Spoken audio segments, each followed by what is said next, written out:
kalau you nak tahu ustaz, lepas bertaaruf 3 jam tu, 4 bulan, tunang 4 bulan kan? Tak ada message langsung kan? Tak ada nombor dia pun kan? Tak ada nombor. Nombor tu adalah, tapi saya tak pernah message lah. Dahsyat ustaz. Tak adalah dahsyat sangat, biasa je.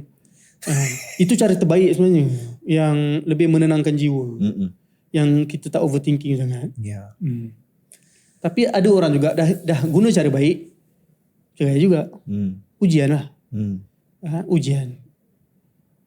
Sebab rumah tangga ni agak ada ups and down. Ya.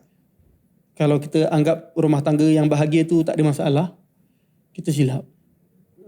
Kebahagiaan bukanlah tak ada masalah. Kebahagiaan bukanlah tak ada ujian. Tapi kebahagiaan tu ialah macam mana kita deal dengan ujian yang kita sedang hadapi itu dengan penuh persangkaan yang baik pada Tuhan.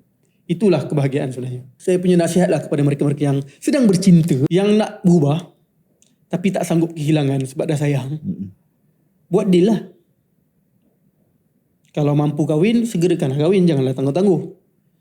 Kalau belum ready nak kahwin, contohnya tak cukup duit ke, ataupun belajar tak bagi ke, ataupun budak sekolah lagi kan.